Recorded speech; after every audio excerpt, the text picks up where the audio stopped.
गुरुजी। प्रणाम। मेरा नाम राजपाल है, मैं नजफगढ़ दिल्ली से। मेरा प्रश्न है कि हम किस प्रकार जो महापुरुष शरीर छोड़ चुके हैं या जो देवता लोग हैं, देव हैं, उनसे हम किस प्रकार कम्युनिकेट कर सकते हैं? क्या संपर्क कर सकते हैं? हाँ जी। आप दोबारा प्रश्न कर दें, आपका प्रश्न बड़ा अटपटा है। क्या कौन से देव पुरुष? महात्मा बुद्ध है, कबीर है, या मेरे गुरुजी हैं, जो पुराने गुरुजी हैं, उनसे मैंने संपर्क साधने की कोशिश की, तो मुझे आवाज़ भी सुनाई थी लेकिन मैं देख नहीं पाया उनको। तो इसकी कोई विधि है कि हम उनसे कनेक्ट हो पाए, बातचीत कर पाए ध्यान के माध्यम से? आप अपने गुरुदेव से संपर्क करते हैं? हाँ, मैंने प्रयास किया, कोशिश करता हूँ। अच्छा, एक बात मैं बता रहा हूँ, पता नहीं वो आप ही हैं कि और कोई दूसरा। कोई मुझे YouTube पर ऐसे ही कुछ प्रश्न किया करता है, आप नहीं हैं, कि मैं अपने गुरुदेव से संपर्क करना चाहता हूँ। उसने कई बार लिखा है YouTube पर, आप मुझे बताएं, मैं उनसे संपर्क नहीं कर पा रहा हूँ, नहीं तो आप हमें विधि बताएं। मतलब ऐसा कुछ लिखा, एक बार नहीं, कई बार, 3-4। खैर कोई बात नहीं। उसके लिए एक विशेष योग्यता होती है, कम से कम कंठ चक्र खुला हो, दिव्य दृष्टि पैनी हो, संपर्क हो जाएगा। योग बल थोड़ा खर्च होगा। गुरुजी, मैं आवाज़ तो सुन पाता हूँ लेकिन मैं देख नहीं पाता। हाँ सही है, ध्वनि सुनाई देगी, देख नहीं पाएंगे आप, इच्छानुसार बात भी नहीं कर पाएंगे।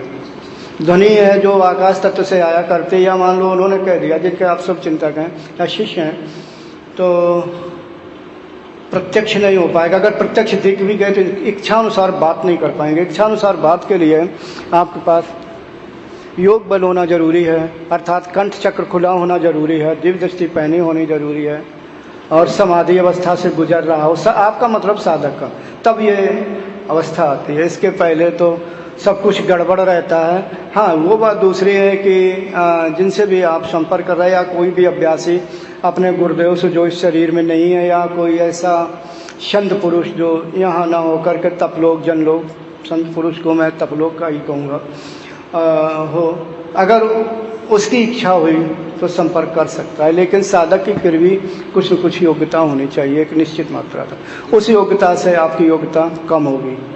दूर श्रवण तो मुझे हुआ है एक्सपीरियंस जी, दूर श्रवण का एक्सपीरियंस हुआ है मुझे गुरुजी। 2 बार दूर श्रवण। दूर श्रवण काफ़ी मतलब करीबन 15-20 दिन, महीना तो मैं परेशान रहा, क्योंकि मुझे काफ़ी सारी आवाज़ें सुनाई देती थी। ठीक है, कंठ चक्र में क्रिया होती, लेकिन एक बात ध्यान रखना, कुछ होता वो वायु तत्व काम करता, और आकाश तत्व जब, मतलब वायु तत्व आकाश तत्व में कुछ क्रिया होती है कंठ के निचले भाग में। लेकिन जो मैंने दूर श्रवण, दूरदर्शन एक सिद्धि होती, दोनों एक साथ होते हैं, अलग अलग नहीं। जैसे टीवी में ऑडियो वीडियो एक साथ होते हैं, अलग अलग नहीं। उस सिद्धि को ना समझे, लेकिन होता उस सिद्धि के बिना, वो सिद्धि हर एक को नहीं मिलती है।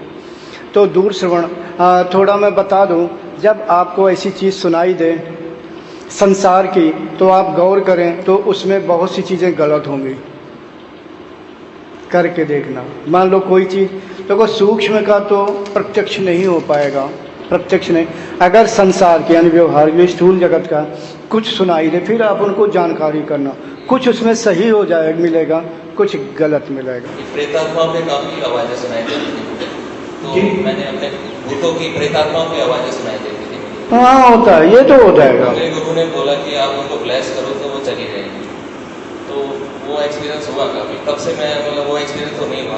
हाँ, इसको हम दूर श्रवण सिद्धि नहीं कहेंगे, ठीक है, दूर का हो तो वो चीज़ें से ध्वनियाँ सुनाई देना, हम कहेंगे ध्वनियाँ सुनाई देना। दूर श्रवण शब्द ही सिद्धि पे आ जाएगा।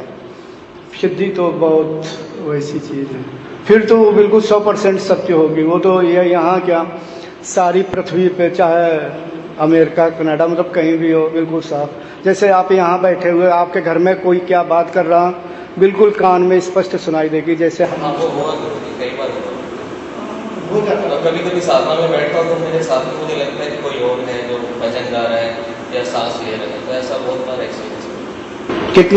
कितने समय से आप ध्यान? 1 साल से मैं कर रहा हूँ। कुंडली में जागरण भी हुआ है मेरा।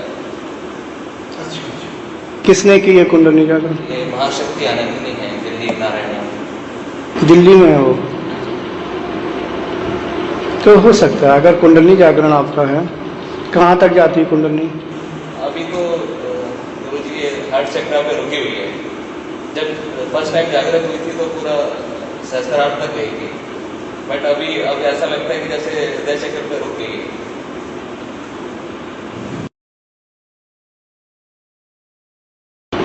भ्रम हो गया आपको। हृदय चक्र, क्योंकि मैं अभी ध्यान पे नहीं बैठा हूं। एक आपने शब्द का सहस्त्रार शब्द भूल जाइए। मैं थोड़ा स्पष्ट और सत्य बोलता हूं। जिस समय आपका सहस्त्रार चक्र हो जाएगा, आप महाबली बन जाएंगे।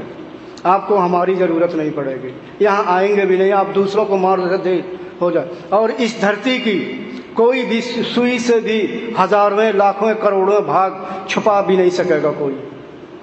पूर्ण हो जाता है। आप थोड़ा मेरा, मैं ये नहीं बोल रहा कि वो चक्र खुल गया। अरे तो फिर बात क्या हो गई? वहां तो पूर्ण मिलन होता है। परम शिव, शंकर नहीं। शंकर और परम शिव में अंतर है, दोनों अलग अलग हैं। मैं यहाँ पे भेद में फिर लंबा हो जाऊंगा। रुद्र हम शिव कह देते हैं, जो माता पार्वती के साथ है, ये रुद्र नाम का देवता है। शिव रुद्र नाम के देवता 11 होते हैं, जो हमारे शास्त्रों में लिखे अलग अलग हैं। इनमें से 11वें जो हैं कालाग्नि नाम के, उनके अंशावतार हमारे बजरंग बली जी हैं। तो थोड़ा ये भेद में आ जाएंगे। सत्य है 8वें जो रुद्र हैं वो थोड़े शांत हैं, 11वें बड़े थोड़ा उनका विकराल रूप है। खैर, परम शिव यानी ईश्वर, जैसे हमने अभी कहा परम शिव, दो तरह के यहाँ मनुष्य पाए जाते हैं अपने लोक में। एक जो योगी होते हैं, दूसरे भक्त टाइप के, जो यानी इसमें भी अगर एक मस्तिष्क को संतुष्ट करता है, एक हृदय को भक्त, मस्तिष्क को योगी। इनमें इसी कारण जो ये ब्रह्म है, निर्गुण ब्रह्म, जो योगी होते हैं उसे परम शिव दिखाई देता है, और जो भक्त होते हैं उसे नारायण के रूप में दिखता है। चीज एक ही है, दो नहीं है। Thanks for watching. Remember to like, comment and subscribe.